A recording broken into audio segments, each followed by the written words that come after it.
할렐루야. 네, 우리 아버지 하나님의 크고 놀라우신 그 은혜와 사랑이 여러분과 여러분 모든 가정 위에 충만하시기를 주님의 이름으로 축원합니다. 얼마 전에 그 어떤 개그맨인데요. 그 개그맨의 그런 대인 공포증에 대한 얘기를 기사로 본 적이 있습니다. 갑자기 대인 공포증, 대인 기피증이 정신적으로 아무 일도 못할 정도로 그 힘든 상태가 되어서 왜 바깥에도 못 나가는 그런 상황을 당하고 있다라고 합니다. 그래서 활동을 잘 하다가도 갑자기 몸이 안 좋아지는 거죠. 갑자기 두려워지고 무서워지고 사람 앞에 서는 것이 공포스러워져서 활동을 전혀 할 수 없는, TV 앞에, 카메라 앞에 나갈 수가 없는 그런 상황이다라는 그런 기사를 본 적이 있습니다. 그런데 그런 충격적인 그런 고통스러운 그 병을 겪게 되는 계기가 있었다라는 겁니다. 어떤 계기였냐면 야외에서 이렇게 촬영을 하는데 어떤 시장에서 촬영을 이렇게 하고 있었다는 거예요. 시장 분들이 이렇게 반가워하고 맞아주고 있었는데, 잘 분위기 좋게 촬영하고 있었는데 갑자기 어떤 여자분이 갑자기 막 쫓아오더니 그 개그맨의 성기를 이렇게 꽉 만지고 그리고 웃으면서 도망가더라는 거예요. 갑자기 당한 일이라서 이분이 깜짝 놀란 거예요. 그러면서 그것이 너무나 충격이 돼가지고 조금 어떻게 활동을 다른 사람 앞에 나갈 때마다 그게 불안한 거죠. 누가 갑자기 튀어나와서 나를 만지거나 나에게 그런 해를 가하지 않을까라는 것이 너무 두려우니까 이제 그것이 이제 공포가 되는 겁니다. 트라우마라고 하는 그런 상처가 되어서 사람들 앞에 나서는 게 너무 불안한 그런 상황이 됐다는 거예요. 약물 치료도 하고 상담도 받고 하지만 이것이 어느 정도 시간이 지났을 때 갑자기 튀어나온 그런 일이 되어서 그러면 아무것도 못 한다는 거예요. 집에도 못 나간다는 겁니다. 여러분들도 그런 혹시 상처를 크게 받게 되는 경우가 있지 않습니까? 보통 우리 일반적으로 어려서부터 크고 작은 상처나 혹은 크고 작은 그런 아픔들을 경험합니다. 그것이 어떤 경우는 우울증으로 나타나기도 하고, 그것이 어떤 경우에는 분노로 표출되기도 합니다. 공격성이 나타나서 분노로 표출되기도 하는 것이죠. 저도 그런 거를 좀 경험한 적이 있었는데, 신학대학원 다닐 때, 신대원 다닐 때, 이제 친한 전도사님들이나 다른 몇몇 분들하고 같이 차를 타고, 금요일 날 이제 올라올 때마다 몇몇 사람들이랑 같이 차를 타고 올라왔어요.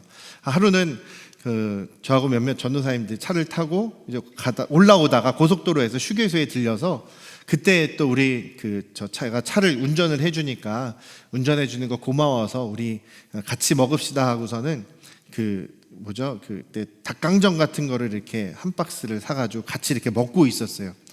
전도사님들이랑 같이 이렇게 먹고 있는데, 의자에 앉아서 먹고 있는데 어떤 한 무리의 이제 여행 다니시다 관광버스 타고 오시는 분이었나 봐요. 옷차림도 화려하신 분들인데 어떤 아줌마, 저보다 나이가 훨씬 많은 아주머니가 막 웃으면서 오더니, 아이고 이거 맛있어 보이네, 이거 하나 먹어도 돼요? 그런데 저는 정색을 하고, 안 되는데요, 이거 저희들 먹을 것도 얼마 안 되는데요 그랬거든요.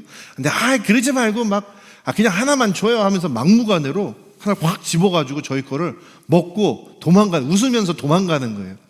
저는 그게 굉장히 황당하더라고요. 충격이었죠. 우리들이 잘 먹고 있고 안 된다고 했는데도 막무가내로 그냥 먹는.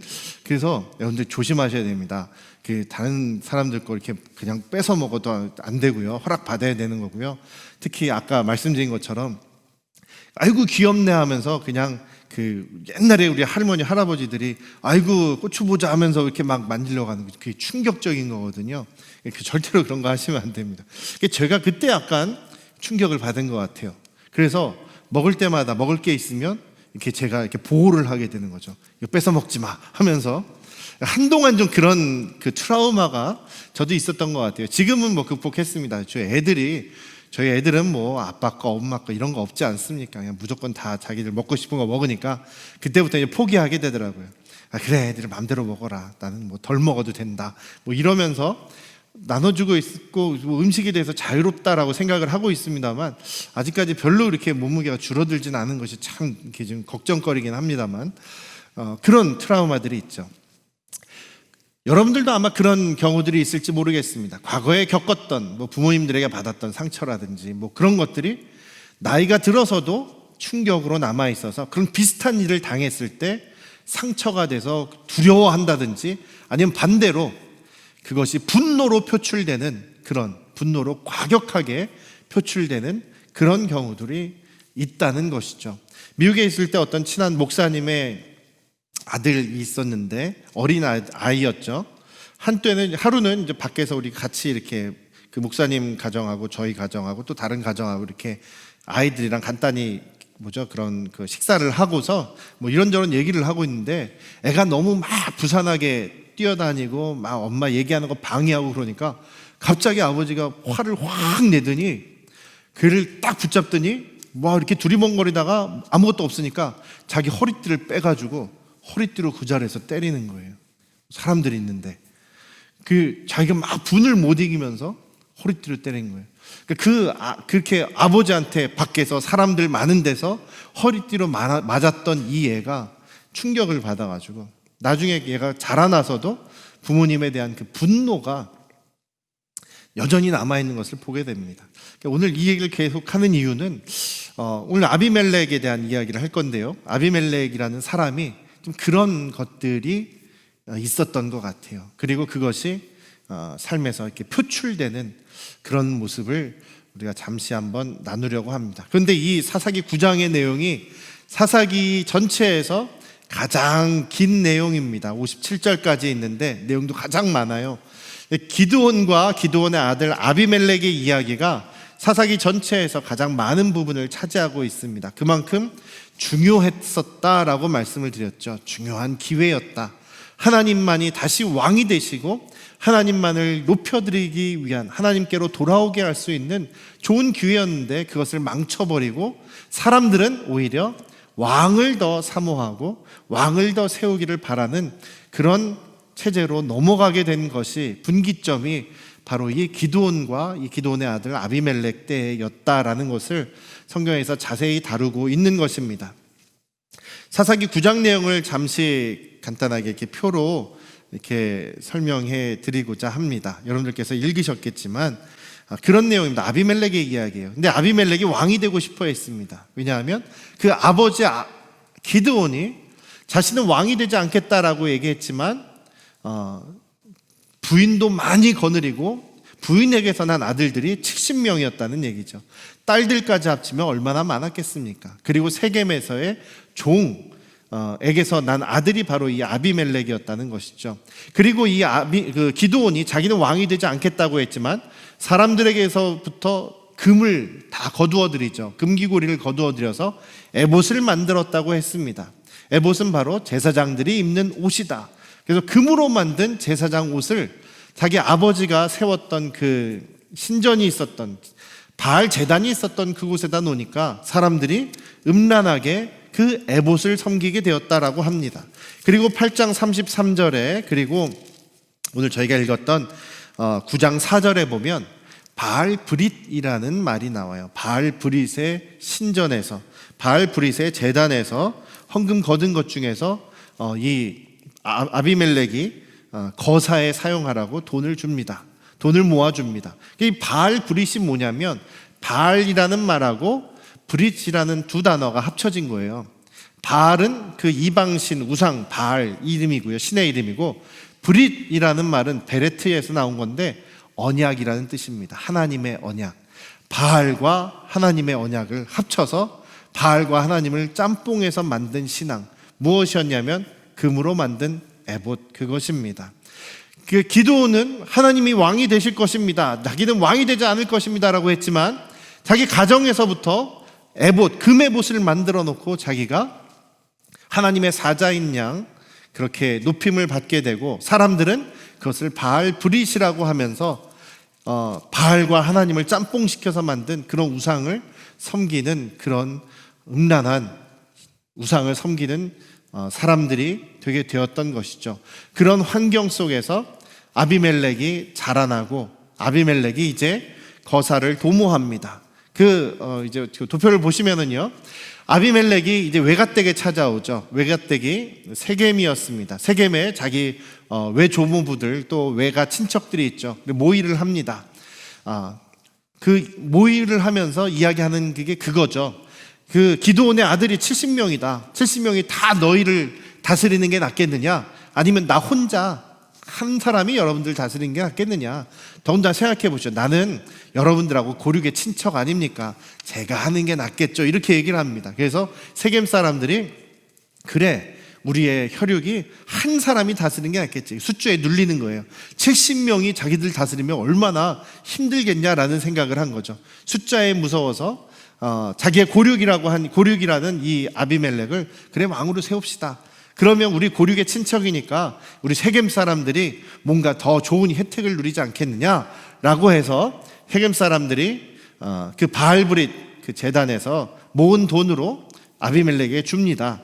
아비멜렉이 거사 자금을 확보하죠. 그리고 사람들을 이렇게 주변을 보는데 자기하고 뜻을 같이 하는 사람, 그러니까 자기랑 함께 활동할 사람이 없는 거예요.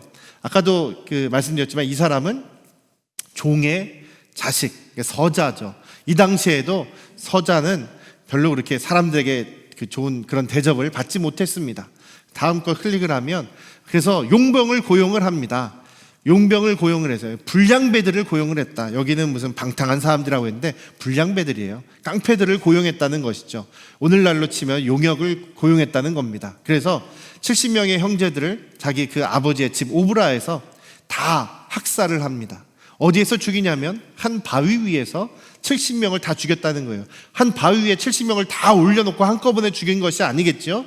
바위 위에 한두 사람씩 끌어올려놓고 쳐 죽이고 한두 사람씩 끌어올려놓고 또 쳐 죽이고 이런 식으로 70명을 죽였다는 거예요. 얼마나 포악하고 잔악합니까? 바위 위에서 올려서 죽였다는 것은 또 무슨 의미냐면 기드온이 하나님의 사자를 만났을 때 제물을 드리죠. 어디에다 올려놓습니까? 바위 위에 올려놓죠. 그리고 하늘에서 그 불이 바위 속에서부터 나와서 다 태워버린 일이 있었습니다. 하나님께 제물로 드린다는 얘기예요. 자기 형제들 다 하나님께 제물로 드립니다. 그리고 저만 남습니다. 제가 합법적인 왕입니다라는 것을 보여주는 그런 모습이라는 거죠. 다음 보시면 그 다음에 그래서 세겜과 밀로 그 주변에 있는 세겜과 밀로 사람들로부터 왕으로 세워짐을 받습니다. 또 왕을 세우지 기름 부음 받고 선포된 것도 어디냐면 세겜의 상수리 나무 옆이었다. 세겜의 상수리 나무는 아마 그 상수리 나무일 겁니다. 뭐냐면 아브라함이 가나안 땅 세겜에 왔을 때 처음 상수리 나무 옆에서 하나님께 예배하고 하나님의 음성을 들었던 곳이 그 상수리 나무일 겁니다. 그 상수리 나무는 그 지역의 수호신 역할도 하지만 여기에서는 아브라함의 그 정통을 자기가 계승하고 있다. 자기는 그러니까 왕이다라는 것을 이제 합법적으로 하기 위해서 그 세겜의 그 상수리 나무 옆에서 세겜을 그렇게 되는 거죠. 그런데 이 아비멜렉이 세겜 사람들의 이렇게 힘을 얻어서 왕이 되었는데 세겜 사람들에게 잘 해주느냐? 그렇지 않았다는 거죠. 세겜 사람들의 생각으로는 이제 아비멜렉이 우리 지역에서 왕이 되었으니까 우리 세겜 땅에다가 이제 왕궁을 짓고 그리고 세겜 사람들이 중심이 되어서 이 나라를 다스릴 수 있지 않을까, 혜택이 있지 않을까라고 했는데 아비멜렉은 세겜에 사는 것이 아니라 딴 동네에서 살고 있습니다. 그러면서 그냥 자기 측근 하나만 놓고 별로 그냥 모른 척합니다. 그러니까 어떻게 되든지 그냥 가만히 놔두는 거죠. 그러니까 이게 조금 시간이 지나니까 세겜 사람들이 이게 뭐야? 라는 생각이 드는 거죠. 우리가 자기를 도와서 왕으로 세웠는데 우리는 별로 이득을 보는 것이 없다라는 생각이 들어서 조금씩 불만이 있게 됩니다. 그러자 다음 보시면 그 상황에서 또 그 기드온의 막내 아들인 요담이 그리심산에서 선포를 하죠. 사람들에게, 세겜 사람들에게 저항을 합니다. 메시지를 전달을 합니다. 무슨 얘기를 하냐면 비유를 가지고 얘기를 해요. 그 비유의 이야기는 뭐냐면 너희들이 세운 아비멜렉은 자격이 안 되는 사람이다. 가시나무로 비교를 하는데 포도나무도 그 왕이 안 된다 그러고 무화과나무도 안 한다 그러니까 너희가 가시나무를 세워서 왕으로 삼았다라고 얘기를 하는 거죠. 여종의 아들이고 또 자격이 없는 사람인데 너희들이 왕으로 세웠고 또 기드온의 70명의 아들을 다 죽여버리는 그런 큰 죄악을 저질렀기 때문에 너희들이 이것을 회개하고 바로잡지 않으면 하나님께서 너희들에게 진노하실 것이고 너희들은 멸망할 것이다, 파멸할 것이다, 그렇게 소리를 칩니다. 그런데도 아무도 이 요담의 이야기를 듣는 사람이 없습니다. 그래서 아비멜렉을 두려워해서 도망치게 되죠. 그런 가운데 세겜 사람들은 계속 불만을 갖게 됩니다. 그 불만을 가질 때에 또 세겜 사람들을 이간질하는 사람이 생깁니다. 다음 거 넘겨주세요. 가알이라는 사람이 세겜의 반란을 부추깁니다. 그래서 이간질을 하는 거예요. 너희들 내가 있었으면 저 아비멜렉은 아무것도 아니다. 너희들이 아비멜렉을 세웠지만 뭐 좋은 게 있느냐? 우리 독립하자. 아비멜렉을 우리가 그냥 밀어내버리자, 몰아내버리자, 이렇게 반란을 부추깁니다. 그러면서 하는 얘기가, 내가 만약에 아비멜렉하고 1대1로 붙으면 아예 한 주먹거리도 안 돼. 내가 아비멜렉보다 더 세다. 이렇게 막 이야기를 하는 거예요. 그 이야기를 스불이라고 하는 그 아비멜렉의 이제 측근이 그 이야기를 듣습니다. 그래서 다음 클릭해 주세요. 그래서 아비멜렉에게 지금 반란의 조짐이 보이니까 빨리 오셔서 여기를 다 물리치시라고 전가를 보냅니다. 그래서 아비멜렉이 군대들을 이끌고 와서 세겜 앞에서 이제 진을 치고 있는 거죠. 결국은 이게 싸움이 붙습니다. 그 가알이 내가 이길 수 있다 막 호언장담을 하니까 옆에서 그 스불이라는 사람이 아비멜렉의 측근이 부추깁니다. 네가 전에 말한 대로 아비멜렉 보면 너한테 한 주먹거리도 안 된다며 지금 저기 아비멜렉 와 있으니 가서 싸워라. 너 싸운다고 했지 않냐? 그러면서 막 밀어내는 거예요. 그러니까 이 가알이 거기에 부추김을 당해가지고 못 이겨서 전쟁에 나가게 됩니다. 아비멜렉하고 싸우게 돼요. 세겜 사람들보다 앞장서서 싸웠는데 결과는 완전히 패배하게 되는 것이죠. 그래서 그 아비멜렉은 그 세겜 사람들을 물리치고 그 다음에 끝까지 추격해서 세겜 사람들 다 죽여버립니다. 몰살을 당하게 됩니다. 세겜 성을 무너뜨리고 그 다음에 성 사람들이, 남은 사람들이 도망을 쳐요. 엘브리 신전이라는 곳에 거기 지하 동굴이 거기에 숨게 되는데 그 입구를 막아버리고 불질러서 연기를 피워서 다 죽여버립니다. 그런 포악한 학살을 저지르게 됩니다. 그리고 나서 또 향한 곳이 세겜 사람들 죽이고도 그냥 끝내는 것이 아니라 다음 보시면 데베스라는 곳까지, 세겜 근처에 있는, 세겜에서 조금 떨어져 있는 데베스라는 성까지 쫓아갑니다. 그 성 사람들이 세겜을 도와줬고 공모했다라는 죄목이죠. 그래서 데베스를 이제 무너뜨리려고 하는데 너무나 견고한 거예요. 성이 견고하고 사람들은 문을 다 걸어 잠그고 그 성의 꼭대기에 있는 망루에 다 숨어 있습니다. 그래서 그 망루를 쳐부시고 불지르려고 망루 근처에 갔는데 거기서 어떤 여인이 맷돌 윗돌을 떨어뜨려서 그게 또 공교롭게 아비멜렉 머리에 맞게 되죠. 그래서 아비멜렉은 죽어가면서 그 옆에 있는 젊은 청년에게, 자기의 그 비서겠죠, 호위무사에게 나를 죽여라, 내가 여인에게 죽었다 하는 것이 불명예스러우니 네가 나를 죽여라 해서 죽음을 당하게 된다라는 것입니다. 그래서 세겜 사람은 세겜 사람들대로 기드온의 가문 사람들에게 악을 행한 것을 이제 벌을 받은 것이고, 이 아비멜렉의 악한 것도 하나님께서 진노를 그들에게 보이셔서 결국은 하나님께서 그들을 심판하셨다라는 내용이 이제 9장의 내용입니다. 이 맷돌에 죽었다라고 하는데요, 여러분들 맷돌이라고 하니까 우리 굴리 이렇게 돌리는 그 맷돌, 그 두꺼운 무거운 거라고 생각할 수 있지 않습니까? 그런데 사진을 보시면, 사진을 보여드릴게요. 이게 맷돌이 그런 우리가 돌리는 그런 맷돌이 아니고요. 지금 저 그 조각상에 있지 않습니까? 바닥에 있는 돌바닥이 바로 아랫 맷돌이고요. 그 사람이 붙잡고 있는 것이 윗맷돌의 윗부분입니다. 저것은 그냥 곡식을 그렇게 까내는, 이렇게 문질러가지고 곡식을 올려놓고 문질러서 곡식을 벗겨내는 그런 맷돌이라는 것이죠. 두 종류의 맷돌이 있는데 저렇게 이렇게 무릎 꿇고 앉아서 미는 맷돌이 있고, 옆에 있는 그 동그란 그릇 위에 돌이 있죠. 동그란 그런 돌이 있지 않습니까? 곡식을 넣고 저 돌로 이렇게 돌려가지고 껍질을 까는 거예요. 문질러가지고. 그래서 윗맷돌이라고 하면 지금 붙잡고 있는 저거나 아니면은 저 옆에 있는 돌덩어리, 그것이 이제 맷돌의 윗면입니다. 저걸 떨어뜨렸는데 높은 데서 떨어지니까 저걸 맞고 죽었다는 거죠. 여성이 막 힘이 있어가지고 그 두꺼운 그 돌을 던진 것이 아니다라는 것입니다. 네, 자, 내용을 이렇게 살펴봤습니다.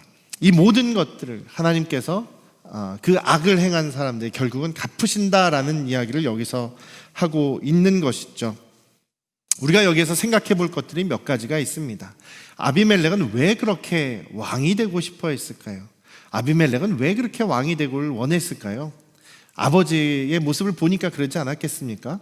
아버지는 왕이 아니라고 얘기를 했지만 아버지가 하는 일들을 보니까, 아버지가 누리는 것들을 보니까 부귀영화를 누리고 있고 많은 부인들을 데리고 있고 아들들도 많은 그런 온갖 좋은 혜택을 다 누리는 아버지를 보고 자라지 않았습니까? 사람들도 그 기드온을 왕으로 이렇게 왕처럼 떠받들어 주는 그런 모습을 보니 얼마나 좋아 보였겠느냐라는 것이죠. 그 아버지를 보고 자란 이 아비멜렉은 자기도 왕이 되기를 원한 겁니다. 아버지같이 되기를 원했습니다. 그런데 자연스러운 그런 상황을 따라가면 자기는 왕이 될 가능성이 없지요. 전혀 없지요.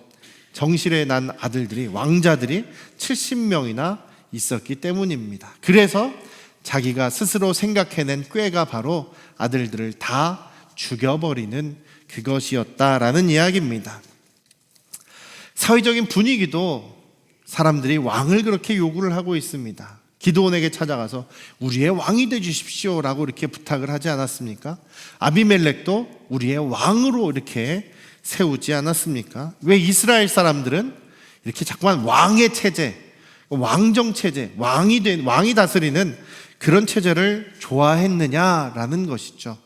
왜 이렇게 왕을 세우는 것을 좋아했느냐? 사사들이 다스리는 것을 왜 이렇게 마음에 들어하지 않았느냐라는 것입니다.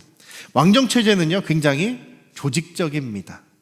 굉장히 효율적입니다. 왜냐하면 명령을 내리면 그냥 복종해서 따라가는 거예요.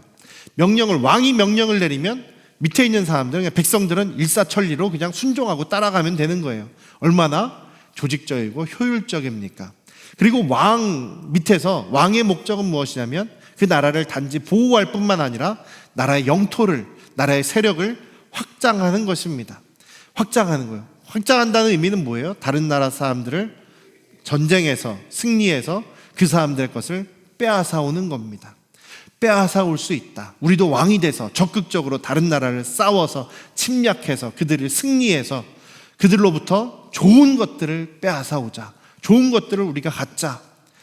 욕심에서 비롯되는 체제입니다. 자기의 욕심을 채워줄 수 있는 그런 체제가 바로 왕의 체제라는 것이지요.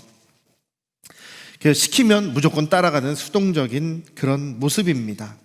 그런데 사사의 체제는 어떻습니까? 사사는, 그러니까 왕은 한 사람밖에 없는데 사사는 지방마다 다 있을 수 있어요. 지방마다 이쪽 지역에는 누구 사사가 있고 이쪽 지역은 누구 사사가 있고 여러 사사가 있을 수 있습니다. 지방자치적인 거죠. 확장하고 다른 나라 침략하는 거에 관심이 없습니다. 그리고 사사들은 하나님 앞에 자발적으로 헌신하는 것을 강조합니다. 무엇을 강조하냐면은 지금 현재 하나님께서 우리에게 주신 땅을 잘 관리하고 잘 경작하는 것이 목적입니다. 그것에 초점을 맞추고 있습니다. 왜냐하면 하나님이 중심이기 때문에, 하나님께서 다스리시는 것이기 때문에 모든 것이 하나님께 초점을 맞춰져 있습니다. 그러니까 뭔가 다른 사람을 침략해서 뺏어온다던가 내가 뭔가 부귀영화를 누린다거나 이런 것을 기대하기가 어려운 것이 바로 사사의 체제라는 것이죠. 그래서 사람들은 점점 욕심을 갖게 되는 겁니다. 자기 욕심이 점점 자라납니다. 나도 저 블레셋 사람들처럼 침략해서 빼앗아서 힘을 길러가지고 왕이 다스려서 잘 먹고 잘 살았으면 좋겠다. 그것이 바로 이 왕정 체제를 꿈꾸는 이 사람들의 마음이었다라는 것이죠. 그럼에도 불구하고 하나님께서는 끝까지 사사 체제로 있기를 원하십니다. 사사 체제가 그렇다고 완벽한 것은 아니에요. 사람 모든 것이 다 죄성이 있는 죄인인 사람들이 운영하는 것이기 때문에 완벽한 것은 하나도 없습니다. 사사체제도 완전하지 않습니다. 그렇지만 이 사사체제의 가장 중요한 것은 아까도 말씀드렸듯이 하나님께서 왕이시다라는 것입니다. 하나님께서 왕이신 것을 인정하고 하나님 중심으로 하나님을 섬기고 이웃을 사랑하고 보호하고 이웃 사람을 살리는 것이 바로 하나님의 목적이라는 것이죠. 사사체제의 목적이라는 겁니다. 아까도 우리 중고등부 친구들한테 하나님이 가장 기뻐하시고 우리에게 초점을 맞추시는 것은 무엇이냐면 우리가 하나님을 사랑하고 이웃 사람들을, 우리 주변 사람들을 살리는 것을 가장 기뻐하시고 그것을 목적으로 하신다라고 이야기를 했어요. 그래서 너희들이 어떤 직업을 갖게 되건 무슨 일을 하게 되건 여러분들의 재능으로 하나님을 섬기고 사람들을 살리는 일을 해야 합니다라고 이야기를 했습니다. 마찬가지 오늘 우리가 예수 그리스도를 우리의 주님으로 우리의 왕으로 모시고 살아가는 우리 그리스도인들도 마찬가지입니다. 우리 예수 그리스도를 우리의 왕으로 모시고 있다면, 우리 하나님 아버지를 우리의 왕으로 모시고 있다면 우리는 하나님이 기뻐하시는 것, 하나님께 영광을 돌리는 것에 초점을 맞추고 하나님이 기뻐하시고 하나님께서 늘 관심 있어 하시는 사람을 살리는 일, 사람을 돕는 일, 사람을 섬기는 일에 우리의 초점을 맞춰야 한다는 것입니다. 교회도 마찬가지 아니겠습니까? 교회도 어떤 한 사람이 목사나 아니면 어떤 힘 있는 어떤 한 사람이 가장 목소리를 높이고 자기 마음대로 끌고 간다면 그것은 하나님의 왕이신 교회가 아니라 예수 그리스도가 머리 되신 교회가 아니라 사람이 좌지우지하는 그런 잘못된 교회의 모습이 될 것입니다. 그럼 결국은 어떻게 되겠습니까? 결국은 파멸, 멸망하게 될 수밖에 없는 것이죠. 지금 이 사사기의 이스라엘 백성들은 자꾸만 왕을 달라고 합니다. 사사기의 결론도 왕이 없어서 그래, 왕이 없어서 우리가 이렇게 고생하는 거야 라고 결론을 맺습니다. 그러나 하나님께서는 걱정하시고 이미 알고 계십니다. 왕으로 가는 것은 결국 파멸로 가는 것이다. 우리의 왕이신 분은 오직 우리 예수 그리스도밖에 없다는 사실을 우리 잊지 않으시기를 주님의 이름으로 축원합니다. 오늘 아비멜렉의 모습에서 두 가지를 한번 살펴봤으면 좋겠습니다. 아비멜렉의 오늘 이 모습을 통해서 두 가지를 기억했으면 좋겠습니다. 첫 번째로는 교회도 하나님께서 왕이 되시지 않으시면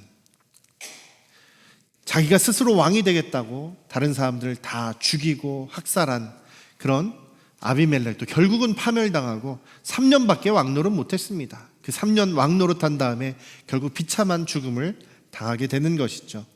우리 주님께서, 하나님께서 우리 교회의 왕으로서 온전히 서 계시지 않으면, 우리가 하나님 말씀대로 살아가지 않으면 우리 교회도 파멸의 길로 갈 수밖에 없다라는 사실입니다. 두 번째로 이 아비멜렉은 왜 그렇게 포악했겠습니까? 왜 이렇게 포악했냐 이거죠. 자기 형제들을 다 죽이고, 죽이는 것도 바위 위에다가 한두 명씩 이렇게 올려놔 놓고 죽이고 할 정도로 잔인하고 포악하게 자기 형제들을 죽입니다.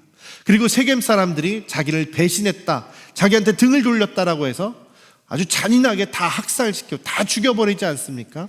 자기의 분노로, 자기의 복수심으로 다 죽여버렸습니다. 한 가지 우리가 이해할 수 있는 점은 이 아비멜렉이 어려서부터 얼마나 주변 사람들에게 무시당하고 살아왔겠느냐라는 것이죠. 형제들도, 이 요담도 그러지 않습니까? 여종에게서 난 자격 없는 사람이다라고 하면서 형제들이 70명의 형제들이 너는 첩에게서 난 자식이다, 너는 종에게서 난 자식이다라고 하면서 얼마나 상처를 주었겠습니까? 그 상처가 점점 분노로 쌓여왔을 것입니다. 그 상처를 분노로 표출하는 것이죠. 우리도 때때로 그렇지 않습니까? 뭔가 무시당한 그런 과거로부터의 경험이 있을 때 누가 나를 무시했다, 내 말을 안 들어줬다, 나를 없는 사람 취급했다 그러면 갑자기 폭발하는 경우가 있는 분들이 있더라고요. 갑자기 분노하는 경우가 있어요. 갑자기 나랑 잘 사이좋게 지내다가도 뭔가 하나 나에게 기분 나쁘게 했을 때는 과거로부터 받았던 그 나의 모든 상처들이 갑자기 튀어나와서 별것도 아닌데 그 사람에게 엄청난 분노를 쏟아내는 그런 모습을 여러분들도 아마 경험하실지 모르겠습니다. 갑자기 이렇게 분노가 쌓여진 것, 이 아비멜렉은 그런 어려서부터 받아왔던 상처나 그런 것들이 분노가 되어서 형제들에게 다 쏟아붓습니다. 또 한 가지는 자기를 무시하고 나를 배반했다고 하면서 세겜 사람들과 또 그 주변 지역을 다 죽여버리는 이 복수심과 분노에 사로잡힌 아비멜렉의 모습을 우리가 볼 수 있는 것이죠. 저희도 때때로 분노와 상처와 그런 것에 사로잡힐 수가 있습니다. 그것을 사로잡히지 않기 위해서 우리 노력해야 되는 것이죠. 왜냐하면 우리의 모든 상처, 우리의 모든 분노, 이런 모든 것들을 예수 그리스도께서 다 품어 안으시고 십자가에 못 박혀 죽으시지 않으셨습니까? 그리고 그것을 이기시고 부활하시지 않으셨습니까? 우리의 모든 상처와 분노와 모든 것을 감당하신 분이 예수 그리스도십니다. 믿으십니까? 예수님께서 우리의 모든 그 상처와 분노와 억압과 약함을 짊어지셨습니다. 그는 실로 우리의 질고를 지고 슬픔을 감당하셨도다 라고 이사야 선지자가 예언한 것처럼 예수님께서는 정말로 우리의 모든 슬픔과 고통과 상처들을 다 끌어안으시고 십자가에서 죽으셨습니다. 우리에게는 아직까지도 풀리지 않는 그런 상처들이 있을 수 있습니다.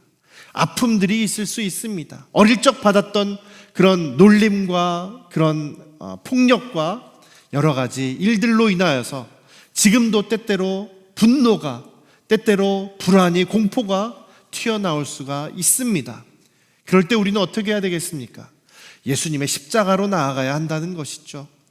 예수님께로, 우리의 구원자 되시고 우리의 모든 것을 짊어지신 예수님께로 가지고 나아가야 한다는 것입니다.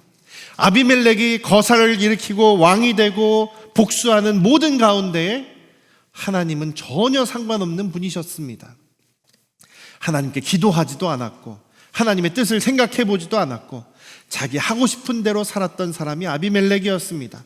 우리도 내가 하고 싶은 대로 내 감정에 그냥 몸을 맡겨버리면 망하는 거죠. 파멸로 갈 수밖에 없는 것입니다. 사랑하는 우리 안양 성도교회 가족 여러분, 우리의 모든 상처와 아픔, 그것이 과거에 있었던 것으로 끝나는 것이 아니라 지금도, 이번 주에도 경험할 수가 있습니다. 그럴 때 우리 어떻게 해야 되겠습니까? 주님 앞에 가지고 나가십시다. 기도로 나아가십시다. 나를 위해서 예수님께서 채찍에 맞으시고 십자가에 못 박혀서 피를 다 흘리셨다는 그 예수 그리스도의 사랑과 위로가